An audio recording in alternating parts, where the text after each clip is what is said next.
मैं एक छोटा सा ब्रेक लूंगा, अपनी ऑडियंस से बात करूंगा। लेडीज एंड जेंटलमैन, एक छोटा सा ब्रेक लेने से पहले बता दूं कि अब आ गया है वक्त हर सीट हॉट सीट सवाल का।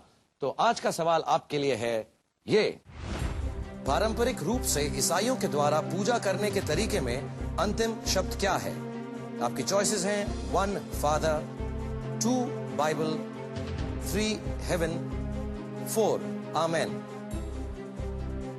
अगर आपकी उम्र इस सवाल के बारे में सोचिए और जल्दी से वापस आ जाइए, क्योंकि अखिलेश और मैं यहां पर आपका इंतजार कर रहे हैं। Take a break.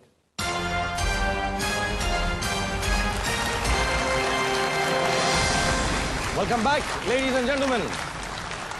यहां पर 3,20,000 रुपए के लिए खेल रहे हैं अखिलेश मेरे सामने, और वक्त उनका भी जाया नहीं करूंगा, आपका भी नहीं। फटाफट सवाल पूछता हूं। सर एक चीज पूछना चाहूंगा सर। पूछिए सर। ऐसा है, अभी वो मेडिकल पे आपने क्वेश्चन पूछा था, तो मुझे लगा, मेरा एक बेटा है 7 इयर्स का, और he is suffering from autism.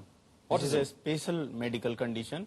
Unfortunately अभी तक इसका कोई इलाज नहीं है। Neither we know whether it is genetic और एनवायरमेंटल और ए कॉम्बिनेशन ऑफ बोथ। किसी को मालूम नहीं है। मैं खुद साइंटिस्ट हूँ सर, बायोटेक मेरा स्पेशलाइजेशन है, तो मैं इस फील्ड में आगे काम करना चाहता हूँ, because it's very hopeless situation right now कि ये जो ऑटिज्म होती है इतनी टिपिकल है कि बच्चा सब नॉर्मल होता है, और कंफ्यूजन है हिंदुस्तान में। बहुत कम लोगों को पता है, स्टैटिस्टिक्स है कि हर 10वां बच्चा ऑटिस्टिक है। लेकिन होता क्या है एग्जैक्टली हमारे क्या होता है सर? एक तो सोशलाइजेशन कैपेबिलिटी नहीं होती है, मतलब social interaction, they interact with inanimate things, मतलब जीवित चीजों से ज्यादा नहीं, इनएनिमेट चीजों से ज्यादा उनका। एक दूसरा लिंग्विस्टिक इम्पेयरमेंट होता है। अच्छा, भाषा नहीं हो पाता। अच्छा, भाषा सीखने का। हाइपर एक्टिविटी होता है। अच्छा, and they don't know how to behave in a situation. Okay. तो कई बार बहुत ही मतलब फ्रस्ट्रेटिंग होता है पेरेंट्स के लिए। तो मैं आपके माध्यम से, केबीसी के माध्यम से सारे देश को ये बताना चाहूंगा कि होप मत छोड़िए। मैं खुद एक उदाहरण हूँ हमारे परिवार में। मेरी वाइफ आज इसीलिए यहाँ पे आ नहीं पाई, क्योंकि हमको उसका ध्यान रखना पड़ता है विशेष। वो ही hurts himself and lot of things, मतलब ठीक है। मैं अखिलेश दुआ करूंगा कि आपका जो बेटा है जल्दी ठीक हो जाए, और जैसा अखिलेश ने बताया कि ऑटिज्म या ऑटिस्टिक चिल्ड्रन जो हैं, उनके जो पेरेंट्स हैं, प्लीज होप ना छोड़ें। इसका इलाज जल्द ही इंशाल्लाह मिल जाएगा, और खुद अखिलेश भी जरूर कोशिश कर सकते हैं इस फील्ड के अंदर, क्योंकि इनके खुद के लड़के जो हैं वो ऑटिस्टिक हैं। और मैं दुआ करता हूं जितने भी बच्चे ऐसे हैं उनके साथ थोड़ा पेशेंस से, थोड़ा प्यार से अगर हम सब संभाल के उनको ट्रीट करें तो उनकी जिंदगी और बेहतर हो सकती है। और अगर यहाँ से तुम पैसा जीतोगे तो प्लीज थोड़ा सा उस रिसर्च में भी लगाना। डेफिनेटली लगाओगे? ओके। तो जल्दी से तुम्हें बहुत सारा पैसा जितवाते हैं कि तुम जाओ और ऑटिस्टिक चिल्ड्रन या ऑटिस्टिक जो लोग हैं उनकी मदद कर सको। 9वां सवाल 3,20,000 रुपए के लिए मिस्टर कंप्यूटर पेश किया जाए।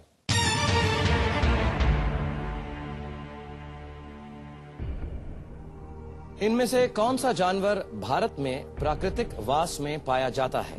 तुम्हारी चॉइसेस हैं: A giant panda, B red panda, C polar bear, D grizzly bear.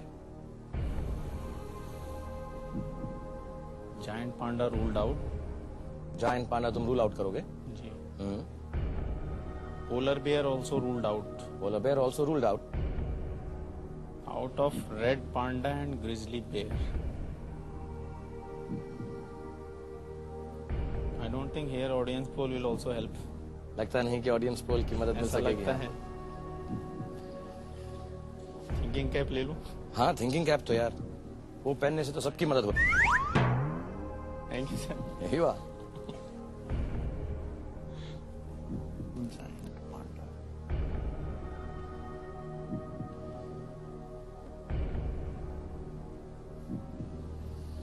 Polar bear है नहीं।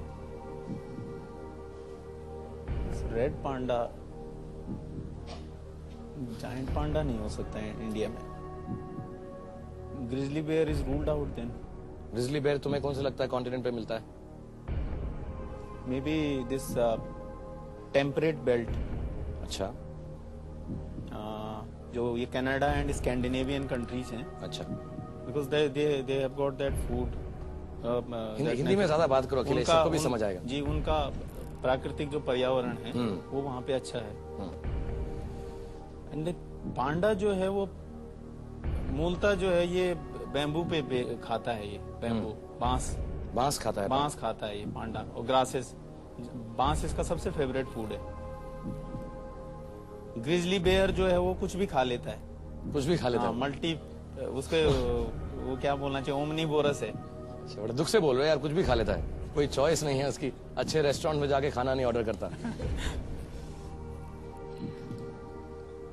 तो सर एक तो मैं पोलर बेयर को रूल आउट कर रहा हूँ, पोलर बेयर को रूल आउट कर दिया, जायंट पांडा को भी मैं रूल आउट कर रहा हूँ, जायंट पांडा भी गया, ग्रिजली बेयर भी रूल आउट कर लेते हैं।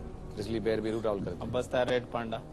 रेड पांडा एक है नहीं अभी कहीं हिंदुस्तान में, जू में हो सकता है। कहाँ पे? जू में? जू में। अच्छा, मैं समझा तुम कह रहे हो मुंबई में जुहू में होगा। जू में हो सकता है।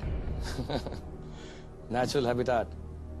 मेरा बचा है आपका बचा है ऑडियंस पोल और flip the question. Red panda and grizzly bear में मुझे डाउट है, अब 50-50 भी नहीं है। 50-50 लाइफ लाइन नहीं है तुम्हारे पास।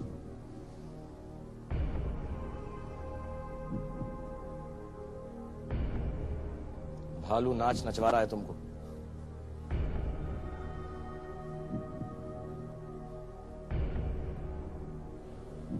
तो पांडा तो एशिया का ही है, this is sure. Bear all over world है। जायंट पांडा को चाइना ने अभी प्रोटेक्ट भी किया है, एंडेंजर्ड स्पीसीज है। रेड पांडा कर दूं?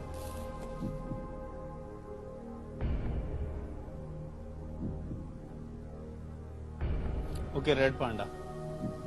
रेड पांडा प्लीज कर दूं? तो है सर।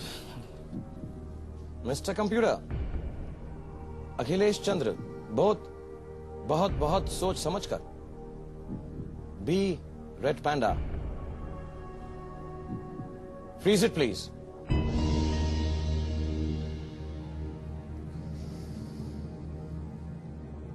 इतना अच्छा खेल रहे थे तुम यार। 36% जो यहां पर लोग हैं उन्होंने ग्रिजली बेयर के लिए वोट किया है। सबको लगा ग्रिजली बेयर है। लेकिन मेरी टोपी धोखा नहीं देती। B red panda is the right answer. Very well done. 3,20,000। Very very good.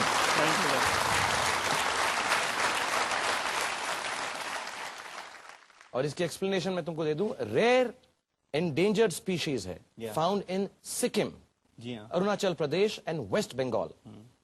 Others are not native to India. ये रेड पैंडा नेटिव है लेकिन रेयर और एंडेंजर्ड स्पीशीज है। ओके, 10वां सवाल तुमसे किया जाएगा अब 6,40,000 रुपए के लिए, यानी दूसरा पड़ाव और 2 लाइफलाइंस बाकी। Akhilesh, well played.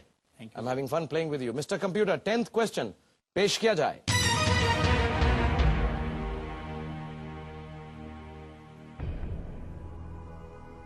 कौन से भारतीय प्रधानमंत्री ने 1999 में गैर फिल्मी संगीत वर्ग में सर्वश्रेष्ठ गीतकार का स्क्रीन अवार्ड जीता था? आपकी चॉइसेस हैं ए अटल बिहारी वाजपेयी, बी आई.के. गुजराल, सी मनमोहन सिंह, डी वीपी सिंह। अटल बिहारी वाजपेयी और वीपी सिंह में ही हैं। IK. Gujral and Manmohan Singh ruled out. क्यों रूल्ड आउट? नहीं, बट गुजराल साहब लिखते हैं, उनके ब्रदर जो सतीश गुजराल हैं वो तो बहुत अच्छे आर्टिस्ट हैं। गुजराल साहब जर्नलिस्टिक फ्रेंड ऑफ माइंड के हैं।